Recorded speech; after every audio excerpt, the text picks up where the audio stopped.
إن الحمد لله حمدا طيبا كثيرا مباركا فيه، وأشهد أن لا إله إلا الله وحده لا شريك له، وأشهد أن محمدا عبده ورسوله، أما بعد. أعوذ بالله من الشيطان الرجيم. وما أرسلناك إلا رحمة للعالمين. بسم الله الرحمن الرحيم. رب اشرح لي صدري ويسر لي أمري واحلل عقدة من لساني يفقهوا قولي. آئی پلس ٹی وی کے ناظرین، ایک مرتبہ پھر سے آپ تمام کا ہمارے خصوصی پروگرام سلسلے وار سیرت النبی صلی اللہ علیہ وسلم میں تہ دل سے استقبال ہے۔ السلام علیکم ورحمۃ اللہ وبرکاتہ۔ ناظرین، گزشتہ ایپیسوڈ میں ہم نے آپ کے سامنے آپ صلی اللہ علیہ وسلم کی زندگی کا جو سلسلہ شروع کیا وہ ابراہیم علیہ السلام سے شروع کیا، یہاں تک کہ ابراہیم علیہ السلام نے اپنی بیوی ہاجر علیہ السلام اور اسماعیل علیہ السلام کو مکے کی وادی میں چھوڑ دیا اور واپس چلے گئے۔ اس کے بعد ہم نے آپ کو گزشتہ ایپیسوڈ میں بتایا کہ آپ کا سفر 4 مرتبہ مکے کو ہوا، جو تاریخی کتابوں میں وضاحت کے ساتھ ملتا ہے۔ اس میں گزشتہ ایپیسوڈ میں آپ کے سامنے پہلے سفر کا تذکرہ کیا گیا، جس میں اللہ سبحانہ و تعالیٰ نے ابراہیم علیہ السلام کو اپنے معصوم سے بچے کو ذبح کرنے کا خواب میں حکم دیا۔ گویا دونوں اس مقصد میں کامیاب ہو گئے اور اللہ سبحانہ و تعالیٰ کی جو سو رضا حاصل کر لی۔ یہاں تک کہ دین ملت، اب آج دوسرے ایپیسوڈ میں ہم اس کے بعد کی کڑی آپ کے سامنے پیش کریں گے۔ ابراہیم علیہ السلام اس آزمائش کے بعد اپنی بیوی بچے کے ساتھ مکہ شہر میں رہے، اور اس کے بعد جو وقت معین اللہ سبحانہ وتعالیٰ کی طرف سے تھا اس وقت پر نکل کے دوبارہ دین اسلام کی سرگرمیوں کے لیے دنیا کے مختلف علاقوں میں جہاں پر آپ کو نبوت کا کام سونپا گیا تھا وہاں آتے جاتے رہتے۔ تاریخ کی کتابوں میں ملے سیرت کے نگاروں نے لکھا ہے کہ دوسری مرتبہ ابراہیم علیہ السلام جب اپنی بیوی ہاجر علیہ السلام اور ان کے بچے اسماعیل علیہ السلام سے ملنے کے لیے آئے تو اس وقت اسماعیل علیہ السلام کی شادی ہو چکی تھی۔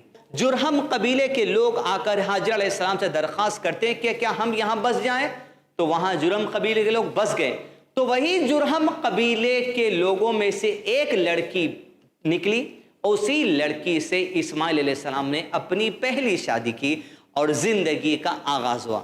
زندگی کے دن بیتتے چلے گئے۔ دوسرے سفر کے لیے ابراہیم علیہ السلام جب طویل عرصے کے بعد اسماعیل علیہ السلام سے ملنے آئے، گھر کے دروازے پر دستک دی تو اس وقت اسماعیل علیہ السلام سفر پر باہر گئے ہوئے تھے۔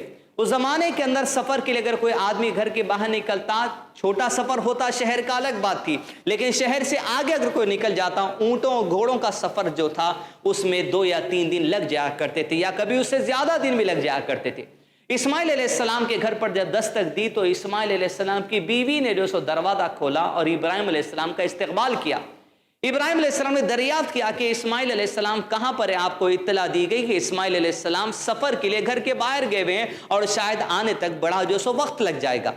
ابراہیم علیہ السلام وہیں پر کچھ دن تک قیام کیے اور ایک دن اپنی بہو سے دریافت کیا گھر کا معاملہ، اور بہو سے پوچھا کہ بیٹی، گھر کے اندر زندگی کس طرح چل رہی ہے، گھر کے معاملات کس طرح چل رہے ہیں؟ میں خواتین سے خاص گزارش کروں گا جو اس پروگرام کو دیکھ رہے ہیں، آپ توجہ دیں کہ ابراہیم علیہ السلام نے کیا نصیحت اس موقع پر کی۔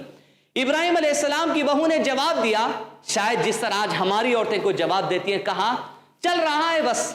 ابراہیم علیہ السلام نے جب اپنی بہو کے اس کلمے کو سنے کہ اس کی زبان سے ناشکری کی بدبو آ رہی ہے، تو ابراہیم علیہ السلام نے اپنی بہو سے کہا کہ بیٹی، جب میرا بیٹا گھر آئے تو اس سے نصیحت کرنا کہ اس کے باپ نے اس سے نصیحت کی ہے کہ گھر کی چوکھٹ بدل دے۔ سب سے پہلی بات ان ساس و سسر کو بتا دی جائے جو اپنی گھر کی بہو کو صرف کام والی سمجھتے ہیں یا اپنی گھر کی بہو کو صرف پکوان کرنے والی سمجھتے ہیں۔ اسلام نے گھر کی بہو کو گھر کی چوکھٹ قرار دیا ہے۔ اسماعیل علیہ السلام کی بیوی کو نصیحت کر دی، جب بیٹا آئے تو کہہ دینا چوکھٹ بدل دے۔ چوکھٹ بدلنے سے مراد یہ تھی کہ اسماعیل علیہ السلام کو نصیحت ہو جائے کہ اس بیوی کو طلاق دے دی جائے اور دوسری جو سخ عورت سے شادی کر لی جائے جو اللہ کی شکر گزار بندی ہو۔ آج عزیزان میت، ہمارے معاشرے میں چاہے زندگی کے اندر اللہ سبحانہ وتعالیٰ نے جو کچھ بھی اچھا نواز دیا، جب تک مائکے میں رہتے تھے اللہ تعالیٰ خیر کے ساتھ زندگی عطا کر دیا تھا، اور جب شوہر کے پاس اپنی زندگی گزارنے کے لیے آتے ہیں شادی کے بعد، اگر شوہر کے حالات ٹھیک نہیں ہوتے، اگر شوہر کی زندگی ویسی نہیں ہے جیسے باپ کے بعد خوش و خرم تھی، تو ناشکری کے کلمات عورتوں کی زبان سے نکلتے ہیں۔ پیارے نبی صلی اللہ علیہ وسلم نے حدیث میں فرمایا خواتین بڑی توجہ اس حدیث کو سنیں کہ آپ صلی اللہ علیہ وسلم نے فرمایا کہ میں نے جہنم میں سب سے زیادہ کثرت عورتوں کی دیکھی ہے. تو شیخ بن باز رحمہ اللہ نے اس حدیث کے حوالے سے کہا جس طرح جہنم میں عورتوں کی کثرت زیادہ ہے اسی طرح جنت میں بھی عورتوں کی کثرت زیادہ ہے. اس لیے کہ ایک مومن مرد جب جنت میں داخل ہوگا تو کم سے کم اسے 2 بیویاں عطا کی جائیں گی. گویا عورتوں کا جو نمبر ہے وہ جنت میں ڈبل ہے مردوں سے زیادہ. تو عورتیں نا امید نہ ہو جائیں کہ بھئی ہمارا ریشیو جو سو جہنم میں زیادہ ہے تو کیا جنت میں کم ہے. ہرگز نہیں, جنت میں بھی جو سو عورتوں کی تعداد زیادہ اللہ تعالیٰ نے رکھنے والا ہے. بیوی سے کہا, نبی صلی اللہ علیہ وسلم حدیث سے فرمایا میں نے کثرت دیکھی عورتوں کی جہنم کے اندر. کہا اس وجہ سے کثرت دیکھی ہے ان کے کفر کی وجہ سے. عربی زبان میں عزیزان ملت کفر کے معنی ایک تو اللہ سبحانہ تعالیٰ کے سوا کسی اور کی عبادت کرنے کے بھی آتے ہیں, اور دوسرے معنی کفر کے عربی زبان میں ناشکری کے بھی آتے ہیں, جس کا تذکرہ قرآن مجید میں اللہ تعالیٰ نے سلیمان علیہ السلام کے واقعے میں کیا ہے. کہا تو صحابہ نے پوچھا اللہ کے نبی صلی اللہ علیہ وسلم عورتیں جو سو کفر کی وجہ سے جہنم میں زیادہ رہیں گی تو کیا وہ اللہ سے کفر کریں گی؟ اللہ کے نبی صلی اللہ علیہ وسلم نے ارشاد فرمایا نہیں, وہ اپنے شوہروں سے کفر کریں گی, یعنی شوہروں کے ساتھ ناشکری کریں گی اور شوہر کے اچھے اخلاق کی بھی ناشکری کریں گی.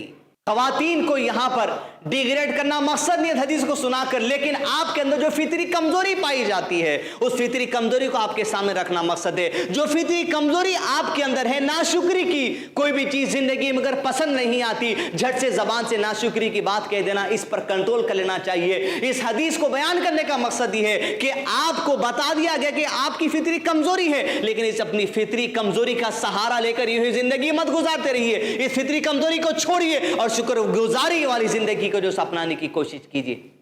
پھر اللہ کے نبی صلی اللہ علیہ وسلم نے ایک اور حدیث میں یا غالباً اسی حدیث میں ارشاد فرمایا مردوں سے خطاب کرتے ہوئے کہ اگر تم اپنی عورتوں کے ساتھ زندگی بھر بھی حسن سلوک کرو, زندگی بھر بھی ان کے ساتھ اچھا سلوک کرو, اور اگر تمہاری کوئی ایک بات جسٹ سنگل تھنگ, اگر تمہاری کوئی ایک بات تمہاری عورت کو ناپسند آئے تو وہ جھٹ سے کہہ دے گی کہ مجھے تم سے اپنی زندگی میں کبھی کچھ سکون ملا ہی نہیں. گویا ناشکری جو فطرت میں عورتوں کی ہے یہ آگاہ کر دیا گیا عورتوں کے تمہارے اندر بات ہے, لیکن اس کا سہارا لے کر میں زندگی نہیں گزارنا. شکر گزاری کا جذبہ لے کر اپنی زندگی گزارنا. اللہ تعالیٰ قرآن مجید سورہ طٰہٰ کے اندر فرماتے ہیں وَرِزْقُ رَبِّكَ خَيْرٌ وَأَبْقَىٰ, کہ تمہاری نگاہیں بھی خبردار ان چیزوں کی طرف نہیں جانی چاہیے جو ہم نے دنیا میں دنیا کے لوگوں کو دنیا کی زینت کے طور پہ عطا کر دیا ہے. پھر فرمایا وَرِزْقُ رَبِّكَ خَيْرٌ وَأَبْقَىٰ, یاد رکھ لو تیرے رب کا دیا جو کچھ تیرے پاس ہے بہت بہتر ہے, وہ ابقا باقی رہنے والا ہے. آپ زندگی کے اندر بینک سے قرضہ لے کر, کریڈٹ کارڈ چوری سے جو سو پیسے گھس کر یا لوگوں سے قرضہ لے کر لوگوں کے پیسے ڈبا کر آپ تھوڑی دیر کے لیے چین و سکون حاصل کر سکتے ہوں گے, لیکن اللہ تعالیٰ جس بات کا تذکرہ اس آیت میں کر رہے ہیں وَرِزْقُ رَبِّكَ خَيْرٌ وَأَبْقَىٰ, اللہ تعالیٰ جو دیتا ہے حلال طریقے سے جو تم کو ملتا ہے اسی میں تمہارے لیے خیر بھی ہے, خوشی بھی ہے. وہ ابقا کہتے ہیں جس میں برکت ہوتی ہے, جو بہت زیادہ دیر تک باقی رہتا ہے. تو جو اللہ عطا کرتا ہے دیدان ملت اس میں خیر بھی ہے اور اس میں جو سو برکت بھی ہے. لہذا اپنے شوہروں کے اوپر اپنی اولاد کے اوپر ایسا ظلم نہ کریں, ایسی فرمائشیں نہ کریں جو انہیں حرام کام کرنے پر مجبور کر دیں. اور اللہ کے نبی صلی اللہ علیہ وسلم نے مردوں سے فرمایا میں نے اپنے بعد تمہارے لیے جو سب سے بڑی آزمائش چھوڑی ہے وہ عورتوں کی آزمائش چھوڑی ہے. اور جب مردوں کے سامنے, شوہر کے سامنے, بیٹے کے سامنے, بھائی کے سامنے, باپ کے سامنے ان کی عورتیں جب کسی چیز کا مطالبہ کریں جس کی استطاعت ان کے اندر نہیں ہے تو خبردار عورتوں کی باتوں میں آ کر حرام راستوں کو اختیار نہیں کرنا. ابراہیم علیہ السلام نے بیوی اپنی بہو سے کہا اسماعیل جب آئے تو نصیحت کرنا کہ گھر کی چوکھٹ بدل دے. یا وہ اسماعیل علیہ السلام جب پلٹ کر سفر سے واپس آئے تب تک ابراہیم علیہ السلام جا چکے تھے. بیوی نے کہا آپ کے والد صاحب آئے تھے اور یہ نصیحت کی آپ کو کہ گھر کی چوکھٹ بدل دو یعنی اسے طلاق دے دو.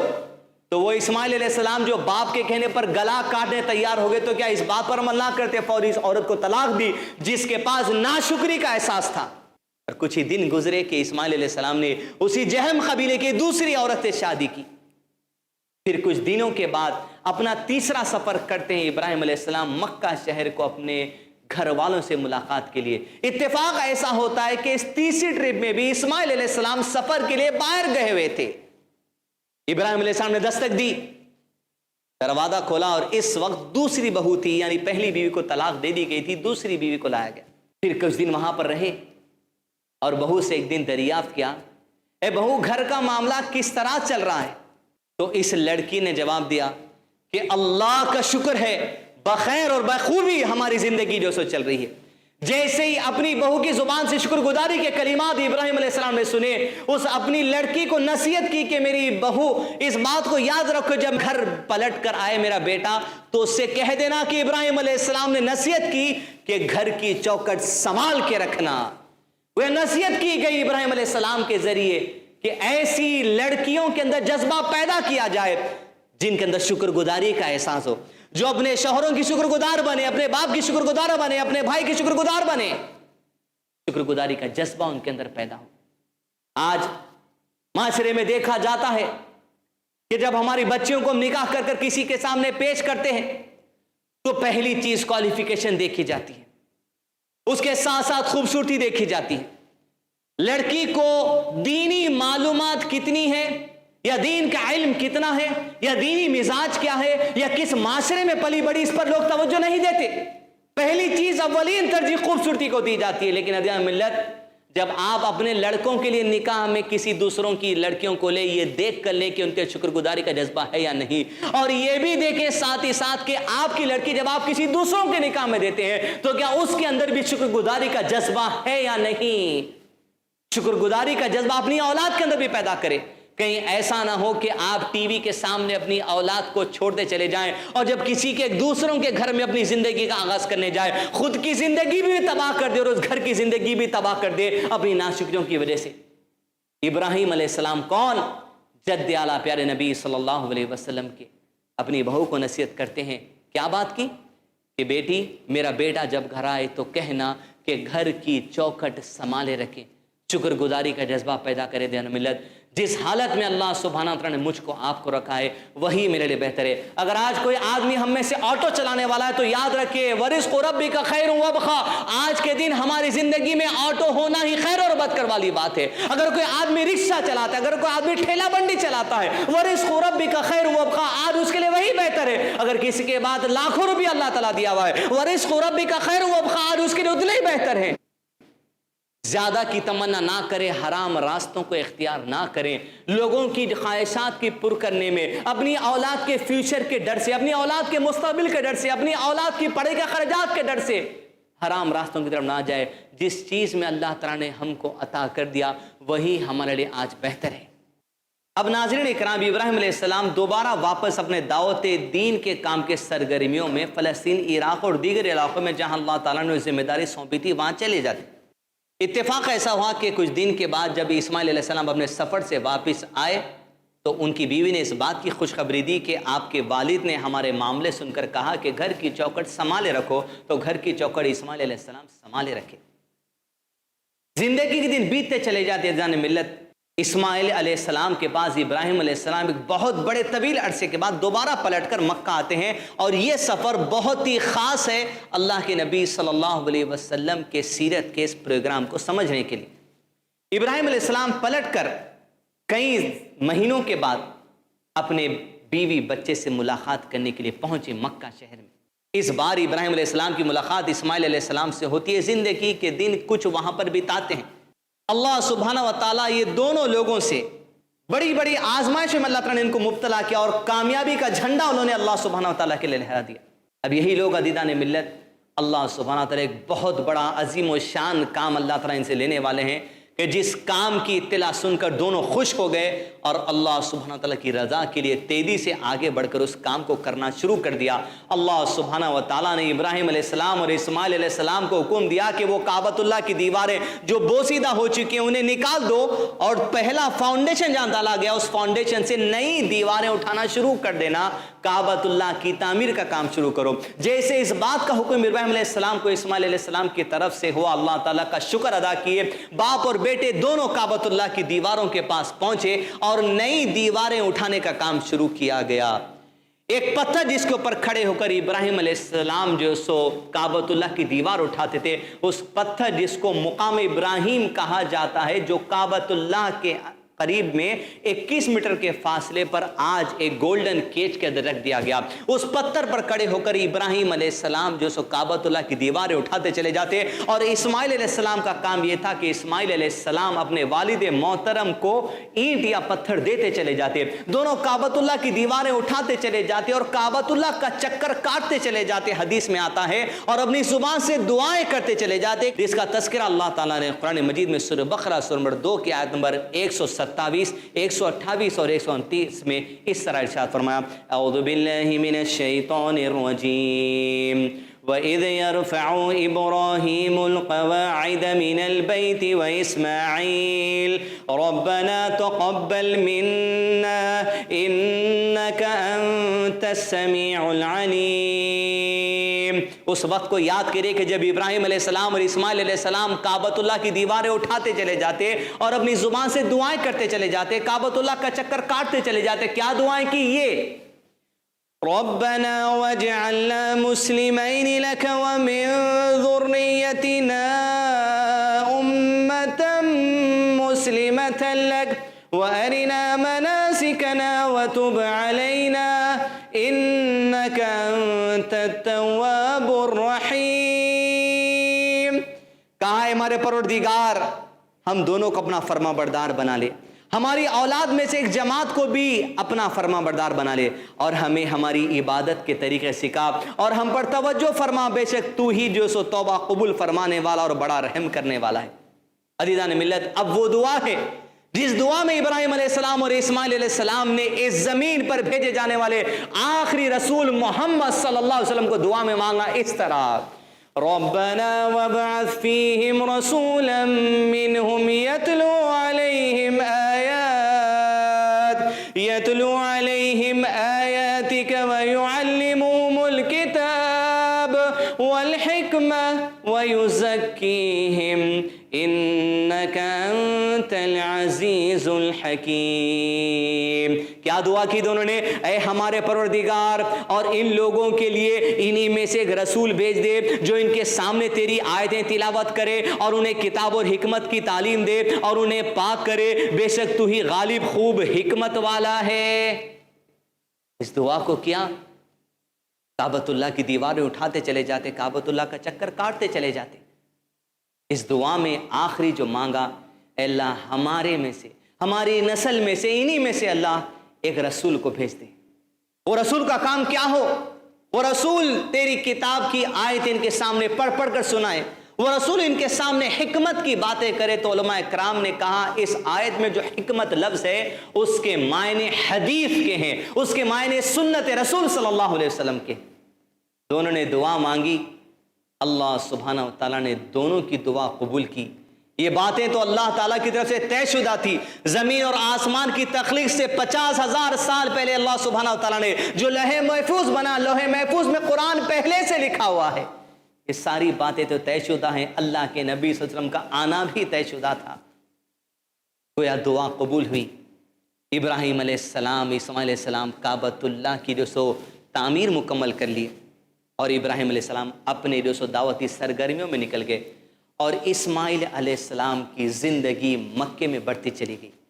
اسماعیل علیہ السلام کے بارے میں آتا ہے عزیزان ملت, تاریخ کے کتابوں میں علماء کرام نے یہ لکھا کہ اسماعیل علیہ السلام کے 12 بیٹے تھے, اور یہ 12 بیٹوں کی وجہ سے مکے کے اندر 12 الگ الگ قبیلے وجود کے اندر آئے. یہی سلسلہ اسماعیل علیہ السلام کی اولاد کا آگے بڑھا. یہ سلسلہ جب آگے بڑھتا چلا گیا تو یہی سلسلے میں قبیلہ وجود میں آیا جس کو کنانا قبیلہ کہا جاتا ہے. یہی کنانا قبیلے کا سلسلہ آگے بڑھتا چلا گیا, یہاں تک کہ سلسلے میں ایک اور ایک قبیلہ وجود میں آیا جس قبیلے کو قریش قبیلہ کہا جاتا ہے. یہ قریش قبیلہ عرب کے سارے قبیلوں میں سب سے زیادہ مشہور اور سب سے زیادہ عزت والا قبیلہ تھا. تو قریش کا کیوں, یہ آپ آگے جانیں گے. یہی قریش کے قبیلے جب آگے بڑھے, یہی قریش کے قبیلوں میں سے ایک چھوٹا قبیلہ وجود میں آیا جس کو بنو ہاشم کہا جاتا ہے. بنو ہاشم قبیلہ اس وجہ سے کہا جاتا ہے, ایک شخص تھا جس کا نام تھا ہاشم. یہ ہاشم آدمی مکے میں رہتا تھا, اور مکے کے اندر جب عرب کے تمام تر علاقوں سے لوگ حج کرنے کے لیے کعبۃ اللہ آتے تھے تو ہاشم اور ہاشم کے قبیلے والوں کو اللہ تعالیٰ نے یہ سعادت دی تھی، یہ کام دیا تھا کہ وہ لوگ جتنے حاجی آتے تھے ان کو شوربہ روٹی کھلایا کرتے تھے، ان کے لیے زمزم کے پانی کا انتظام کیا کرتے تھے۔ یہ ہاشم لوگوں میں بڑا معزز تھا، لوگوں میں بڑا مشہور تھا، حاجیوں کی خدمت کرنے کی وجہ سے یہ ہاشم لوگوں میں بڑا مشہور ہوا۔ یہی ہاشم کی وجہ سے بنو ہاشم ہے، یہی بنو ہاشم قبیلے سے اللہ کے نبی صلی اللہ علیہ وسلم کی پیدائش ہوئی۔ بنو ہاشم، ہاشم کا جب انتقال ہوا تو ہاشم کے انتقال کے بعد وہ کام جو مکہ میں کرتا تھا، کعبۃ اللہ میں جب حاجی آتے تھے ان کی عزت کرتا، ان کی مہمان نوازی کرتا، اس کام کو ہاشم کے بھائی مطلب نے اٹھایا۔ مطلب نے جب اس کام کو اٹھایا تو ہوا یہ کہ ہاشم ایک وقت اپنے انتقال سے پہلے غالباً ملک شام کے سفر کے لیے نکلتا ہے تجارت کرنے کے لیے، تو ہاشم نے مدینے میں ایک خاتون سے شادی کی تھی۔ اب جب خاتون سے شادی کی اور خاتون سے شادی کر کے آگے ملک شام کو سفر کے لیے چلے گئے تو پلٹ کے آنے کے وقت میں ہاشم کا انتقال راستے میں ہو گیا۔ لیکن یہ خاتون سے جس نے انہوں نے شادی کی تھی ہاشم نے، ان کو ایک اولاد ہوئی اللہ سبحانہ وتعالیٰ کی طرف سے، اور جب وہ اولاد پیدا ہوئی اس اولاد کے بال پیدائش کے وقت ہی سفید تھے۔ اس کے بال سفید ہونے کی وجہ سے علماء کرام نے کہا کہ اس کا نام شیبہ رکھا گیا۔ ہوا یہ کہ ہاشم کے بھائی جو مکے میں تھے جن کا نام مطلب تھا، یہ مطلب ان کو پتا بھی نہیں تھا کہ ان کے بھائی ہاشم نے مدینے میں کسی سے جو سو شادی کی اور مدینے میں کسی سے شادی کی اور وہاں سے بچہ ہو گیا، لیکن جب تک کہ وہ بچے کی عمر 8 سال کی نہیں ہو گئی تب تک کہ ان کو پتا بھی نہیں چلا کہ ہاشم کی کوئی اولاد مدینے میں۔ لیکن جب پتا چلا کہ ہاشم کی کوئی اولاد مدینے میں جس کا نام شیبہ رکھا گیا، وہ 8 سال کا جب ہوا تو ہاشم کے بھائی مطلب مدینہ گئے اور شیبہ کو لے کر مکہ آ گئے اور اسی کام میں لگا دیا جس کام میں وہ رہا کرتا تھا۔ لیکن جب ہاشم کے بھائی مطلب جا کر شیبہ کو مدینے سے اٹھا کر لے کر آئے تو مکے کے لوگوں نے یہ سمجھا کہ یہ مطلب کا غلام ہے، اس لیے عربی زبان میں اس بچے شیبہ کو لوگ عبد المطلب کہتے تھے، جس کا مطلب یہ تھا کہ مطلب کا غلام۔ یوں ہی عبد المطلب کہتے کہتے شیبہ کا نام مکے میں عبد المطلب ہی پڑ گیا۔ یہی عبد المطلب ہے کون؟ پیارے نبی صلی اللہ علیہ وسلم کے دادا۔ عزیزان ملت، ہم ابراہیم علیہ السلام سے اسماعیل علیہ السلام، اسماعیل علیہ السلام سے کنانا، کنانا سے قریش، قریش سے بنو ہاشم، بنو ہاشم سے ہاشم، ہاشم سے شیبہ، شیبہ جس کا نام عبد المطلب پڑا۔ اس سلسلے کو ہم یہاں تک لے کر آ گئے۔ عزیزان ملت، اب عبد المطلب سے سلسلہ ہم شروع کرتے ہوئے اللہ کے نبی صلی اللہ علیہ وسلم کی پیدائش کے مرحلے میں جائیں گے، لیکن انشاءاللہ یہ تمام باتیں اگلے ایپیسوڈ میں آپ کے سامنے رکھنے کی کوشش کریں گے۔